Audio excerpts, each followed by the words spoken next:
दोस्तों, आज हम एक ऐसी चीज के बारे में बात करने वाले हैं जिसके बिना हमारे खाने का स्वाद अधूरा है। चाहे भेलपुरी हो या चटपटी चाट, इसके बिना सब कुछ फीका फीका सा लगता है। आप लोग टाइटल और थंबनेल से समझ ही गए होंगे कि आज हम बात करने वाले हैं टमाटर की। इस वीडियो में हम डिटेल में बात करेंगे सीड से घर पर ढेर सारे टमाटर कैसे ग्रो करें। साथ ही मैं आपको सिखाऊंगा कि प्लांट्स को बिना ट्रांसफर शॉक दिए कैसे रिपोर्ट करें। उसके साथ ही हम सीखेंगे पावरफुल पॉटिंग मिक्स बनाना, लिक्विड फर्टिलाइजर बनाना, पेस्ट कंट्रोल, और साथ ही मैं आपको एक ऐसा ऑर्गेनिक मिक्सचर बताने वाला हूँ जिसको आप अपने पौधों में डालोगे तो कम से कम 7 से 8 किलो टमाटर हर पौधे से आपको हार्वेस्ट करने को मिलेगा। तो वीडियो को लास्ट तक जरूर देखिएगा क्योंकि ये वीडियो एक आई ओपनर है सभी लोगों के लिए।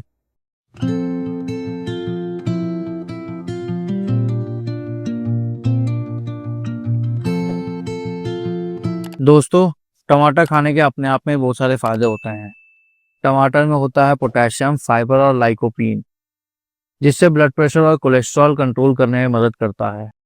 साथ में कैंसर और हार्ट डिसीज का रिस्क भी कम होता है टमाटर खाने से। ये हमारा इम्यूनिटी बूस्ट करता है, वेट लॉस में मदद करता है और बॉडी को हाइड्रेटेड रखता है। लेकिन इसमें एक ट्विस्ट है दोस्तों आप लोग जानते ही होंगे ग्रीन रेवोल्यूशन मिड 1960 में शुरू हुआ था।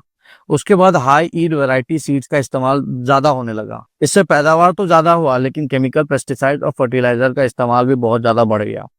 वही चीज बाकी की सब्जियों में भी यूज होने लगा। आजकल मार्केट में टमाटर लाल और जूसी दिखते हैं लेकिन ये जानलेवा भी होते हैं क्योंकि ज्यादा से ज्यादा हार्वेस्ट करने के लिए कुछ फार्मर ढेर सारा केमिकल फर्टिलाइजर और हानिकारक पेस्टिसाइड यूज करते हैं। पेस्टिसाइड रेसिड्यूज टमाटर के स्किन के ऊपर जमा हो जाता है और वही खाने से धीरे धीरे हम लोग बीमार हो जाते हैं और हार्ट अटैक और लिवर कैंसर का भी खतरा बढ़ जाता है। इसके लिए हम लोगों को कोशिश करना चाहिए कि जो मार्केट से सब्जियां लाते हैं उसको 2 से 3 बार जरूर धो लें, और अगर ऑर्गेनिक खा सकते हो तो सबसे बेस्ट है।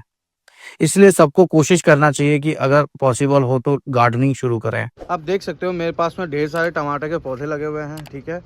तो जो रेडी टमाटर है वो तो बताता हूँ मैं कि कितने पौधे हैं। देखिए इसके अंदर फ्रूटिंग आ रखी है, ठीक है। इसके अंदर भी टमाटर लग रहे हैं, इसमें भी लग रहे हैं। तो ये 3 पौधे तो यहाँ हो गए, ठीक है। और इस साइड में बताता हूँ मैं आपको इधर कितने पौधे हैं जिसमें फल लग रहे हैं, मतलब टमाटर लग रहे हैं, ठीक है। तो एक ये हो गया, ठीक है। 4, 5, 6, 7 और ये 8 इधर, ठीक है। 9, 10, 11, 12, 13, 13 पौधे ऐसे हैं जिसके अंदर मतलब टमाटर लग चुके हैं, ठीक है। और उसके अंदर बहुत सारे फूल लग रहे हैं। देखिए आप देख सकते हो ढेर सारे फूल लग रहे हैं उसमें, ठीक है। और बहुत सारे टमाटर हैं, ये बहुत सारे, मतलब एक पौधा के अंदर अभी भी अगर मैं बात करूँ ना तो एक पौधे के अंदर कम से कम आप देख सकते हो कम से कम 3 से 4 किलो टमाटर लगा हुआ है, अभी लगा हुआ है। और इसके अंदर देखिए बहुत सारे फूल भी लगे हुए हैं, ठीक है ना। तो इसमें और भी टमाटर लगने वाले हैं डेफिनेटली, ठीक है। अगर मैं छोटे पौधों की बात करूं जिसको मैंने रिसेंटली अभी 5-7 दिन पहले ट्रांसप्लांट किया था, तो वो भी मेरे पास में बहुत सारे हैं, ठीक है। जैसे कि एक हो गया ये वाला, ठीक है। 2 हो गया, ठीक है। ये पुराना पौधा है, ठीक है, लेकिन इसको ये 20 दिन पुराना पौधा है, मान के चलो आप, ठीक है। 20-25 दिन पुराना पौधा है। ये भी 20-25 दिन पुराना पौधा है। इसमें मुझे स्टिक लगानी है। जैसे मैंने स्टिक यहाँ पर लगाई है ना, इस तरह की स्टिक लगाई है, उसी तरह की स्टिक मुझे यहाँ पर भी लगानी होगी सो दैट ये सीधे से खड़े रहे, ठीक है। उसके बाद में मुझे जो है यहाँ पे जैसे मैंने बल्लियाँ खड़ी की हैं, ठीक है, और सपोर्ट देने के लिए मैंने ये अपना स्टिक लगाई है, ठीक है, और रस्सी से बांधा है, प्लास्टिक वाले रस्सी से। तो उसी तरह से मुझे यहाँ पर भी करना होगा। डेफिनेटली मुझे इसको रिप्लेस करूँगा मैं ये सबको, ठीक है। उसके बाद मैं यहाँ पे बहुत सारे टमाटर के पौधे रखूँगा मैं। अभी टमाटर के पौधे दिखा भी देता हूँ कि ढेर सारे हैं मेरे पास में, ठीक है। तो हमने वहाँ गिना था 2, ठीक है, जो छोटे हैं। देखिए एक ये हो गया 2, ठीक है। उसके बाद यहाँ दिखाता हूँ 3, 4, 5, 6 ये है, 7, 8 तो इधर देख लियो आप, ठीक है। मैं वहीं उसको भी उधर ही ट्रांसफ़र करने वाला हूँ, ठीक है। उसके बाद ये हो गया 9, 10, 11, 12, उसके बाद ये है 13, 14, ठीक है। 14 तो इस साइड देख लिया आपने। फिर हो गया 15, 16, 17, 18, 19 ये हो गए, ठीक है। और उस साइड ले चलता हूँ मैं, ठीक है। कुछ पौधे मैंने इधर भी लगाए हैं, ठीक है। 19, 20, 21, 22, 23 और यह है 24, 25, 26, 27। और ये जो 27 पौधे आप देख रहे हो, ये जो है ये चेरी टमाटर, ठीक है, जो चेरी टमाटर होता है उसके पौधे हैं ये, ठीक है। इसके साथ में आप ये भी देख सकते हो, मेरे पास में जो बीज लगाए थे मैंने रिसेंटली, ठीक है, वो भी जर्मिनेट हो गए हैं, ठीक है। तो ये आप देख सकते हो, ये भी चेरी टमाटर है, ये भी चेरी टमाटर है, ये भी चेरी टमाटर है, ठीक है। देन इसमें से 2-3 है, वो भी चेरी टमाटर है। अब हम लोग बात करते हैं टमाटर के सीड कैसे लगाएं। सबसे पहले हम लोग एक प्लास्टिक का यूज एंड थ्रो ग्लास लेंगे। चाहे तो आप पेपर कप भी यूज कर सकते हो या सेडलिन ट्रे का भी इस्तेमाल कर सकते हो। आपको ध्यान रखना है जिस ग्लास में या कप में आप बीज लगाने वाले हो उसमें ड्रेनेज होल होना बहुत ज्यादा जरूरी है। इसके बाद हम एक मिक्सचर बनाएंगे कोकोपीट और वर्मी कंपोस्ट का। साथ में हम डालेंगे फंगीसाइड। ये मिक्सचर परफेक्ट है सीड जर्मिनेशन के लिए। वर्मी कंपोस्ट न्यूट्रिशन देगा सैपलिंग को जब बीज जर्मिनेट हो जाएगा। कोकोपीट जर्मिनेशन में मदद करेगा क्योंकि कोकोपीट वाटर होल्ड कर सकता है, जिससे बीज गीला रहेगा और जर्मिनेट होने में आसानी रहेगी। साथ में फंगिसाइड प्लांट को सॉइल बोर्न डिसीज से और सीड को सड़ने से बचाएगा। अब इस मिक्सचर को अच्छी तरह से मिला लें और ग्लास में भर लें। अब बीज को ग्लास में 1 इंच डीप करके लगाना है। हम लोगों को ध्यान रखना है कि एक साथ 2 बीज लगाएं, क्योंकि अगर एक बीज खराब हो जाएगा दूसरा जर्मिनेट कर जाएगा। मैंने इस बार 4 कलर के चेरी टमाटर लगाए हैं। अब हम बात करते हैं पॉटिंग मिक्स कैसे बनाएं। सबसे पहले लेंगे हम 50% पुरानी मिट्टी। ध्यान रखिए कि 2 से 3 दिन तक धूप में सुखा लें ताकि हार्मफुल जर्म्स खत्म हो जाए। अब हम मिलाएंगे 20% राइस हस्क यानी धान की भूसी। ये सॉइल को हल्का और एरी बनाता है, ड्रेनेज इंप्रूव करता है और रूट को सफोकेशन से बचाता है। अब हम ऐड करेंगे 20% वर्मी कंपोस्ट। इसमें नाइट्रोजन, फास्फोरस और माइक्रोन्यूट्रिएंट होते हैं जो कि प्लांट्स की ग्रोथ को फास्ट करता है और सॉइल को भी सॉफ्ट और फर्टाइल बनाता है। अब डालेंगे थोड़ा सा फंगीसाइड, लगभग 1 से 2 चम्मच 10 इंच के पॉट के लिए। यह फंगल इन्फेक्शन, रूट रॉट और डैम्पिंग ऑफ जैसे प्रॉब्लम से बचाएगा। नेक्स्ट ऐड करेंगे 1 से 2 चम्मच पोटाश ग्रैनुअल मील्स। ये फ्लावरिंग और फ्रूटिंग को बूस्ट करता है और प्लांट को स्ट्रॉन्ग और डिसीज रेसिस्टेंट बनाता है। इसके बाद हम डालेंगे 5% के आसपास नीम खली। ये नेचुरल पेस्ट कंट्रोल का काम करता है और सॉइल में हार्मफुल इंसेक्ट को कम करता है। साथ ही ये स्लो रिलीज फर्टिलाइजर भी है। इसके बाद हम डालेंगे सीवीड ग्रैनुअल्स।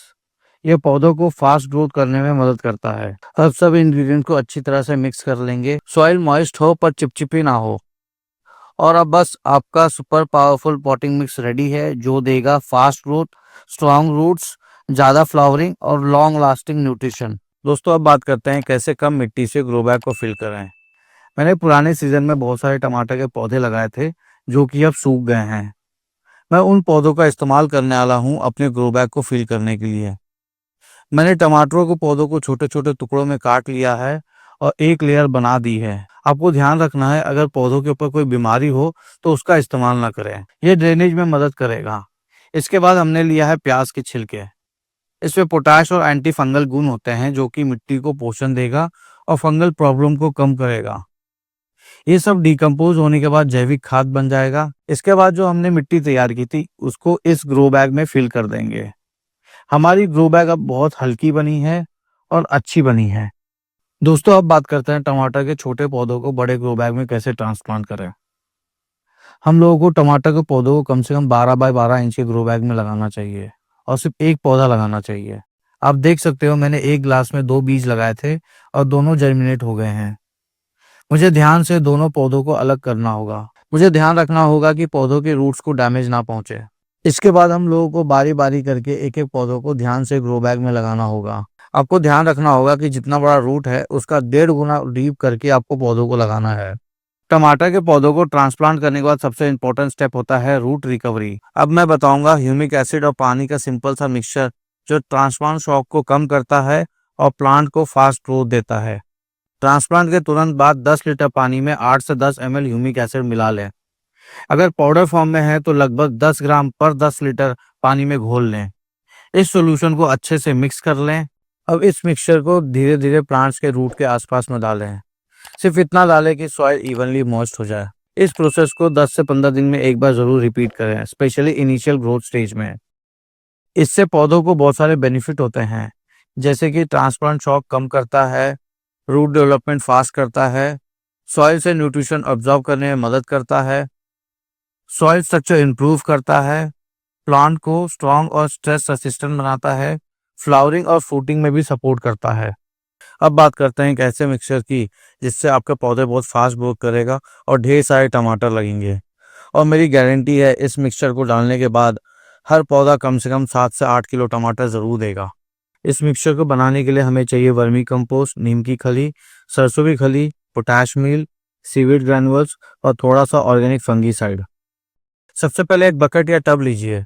आप डालेंगे 2 से 3 मुट्ठी नीम की खली। ये सॉइल के हार्मफुल इंसेक्ट को कंट्रोल करता है और नेचुरल पेस्टिसाइड का काम करता है।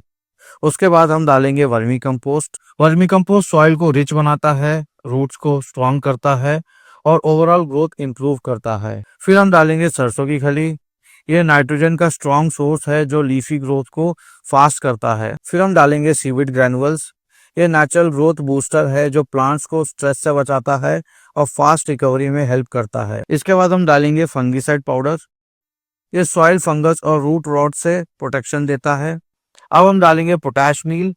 इससे फ्लावरिंग और फ्रूटिंग बूस्ट होती है और फूल और फल ज़्यादा आते हैं।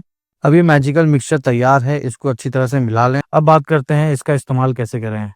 12 इंच के पॉट में 2 से 3 मुट्ठी ये मिक्सचर डालिए और हल्का हल्का सा ऊपर से मिट्टी से मिक्स कर दीजिए। इसके बाद हल्का पानी दे दीजिए। इस मिक्सचर को हर 20 दिन के अंदर एक बार जरूर यूज करें। रेगुलर यूज करने से आप देखेंगे लीव्स डार्क हो जाएंगे, ग्रोथ फास्ट होगी, फ्लावरिंग हैवी हो जाएगी और प्लांट ज़्यादा हेल्दी और डिसीज फ्री रहेगा। अगर आप भी अपने गार्डन को स्ट्रॉन्ग और प्रोडक्टिव बनाना चाहते हो तो इस ऑर्गेनिक मिक्सचर को ज़रूर यूज़ करें। अब बात करते हैं ऑर्गेनिक लिक्विड फर्टिलाइज़र की। सबसे पहले हम बात करेंगे गोबर के कंडों का लिक्विड फर्टिलाइज़र। इसके लिए 2 से 3 सूखे गोबर के कंडे लीजिए और एक टब में पानी भरकर डाल दीजिए। इसे 24 से 48 घंटों तक भिगो कर रखिए।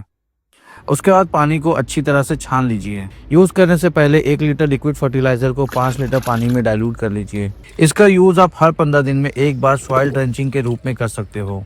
यह सॉइल को हेल्दी बनाता है, गुड बैक्टीरिया को बढ़ाता है और प्लांट्स की ग्रोथ को फास्ट करता है। लीव्स को डार्क ग्रीन करता है और स्ट्रॉन्ग बनाता है। दूसरा है सरसों की खली का लिक्विड फर्टिलाइजर। 50 ग्राम सरसों की खली को 1 लीटर पानी में डालकर रख दीजिए। इसे 3 से 4 दिन तक रखिए और रोज एक बार हिलाते रहिए। जब पानी का रंग डार्क हो जाए और हल्का स्मेल आने लग जाए तब ये रेडी है। यूज़ करने से पहले एक हिस्से सॉल्यूशन को 10 लीटर पानी में मिलाकर डाइल्यूट करना ज़रूरी है। प्लांट्स की हाइट को बढ़ाता है, ब्रांचिंग इंप्रूव करता है, फूल और फ्रूटिंग में ज़बरदस्त मदद करता है। सब्जियों के लिए ये पावरफुल टॉनिक है। अब बात करते हैं पेस्ट कंट्रोल की। नीम ऑयल एक नेचुरल पेस्टिसाइड है जो प्लांट्स को सेफ तरीके से प्रोटेक्ट करता है। ये एफिड्स, मिलीबग, ट्रिप्स और व्हाइट फ्लाइज जैसे इंसेक्ट को कंट्रोल रखता है। दूसरा तरीका है वुड ऐश का छिड़काव। वुड ऐश में पोटैश होता है जो प्लांट्स को स्ट्रेंथ देता है और छोटे इंसेक्ट्स, स्लग्स और एंट्स को दूर रखने में मदद करता है। तीसरा तरीका है स्टिकी ट्रैप का यूज करना। येलो या ब्लू स्टिकी ट्रैप को गमलों के पास में लगा दीजिए। यह फ्लाइंग इंसेक्ट और छोटे मच्छरों को अट्रैक्ट करके चिपका लेता है। ये मेथड इंडोर प्लांट्स और नर्सरी के लिए बहुत इफेक्टिव है। जब ट्रैप इंसेक्ट से भर जाएगा तो उसे रिप्लेस कर दीजिए।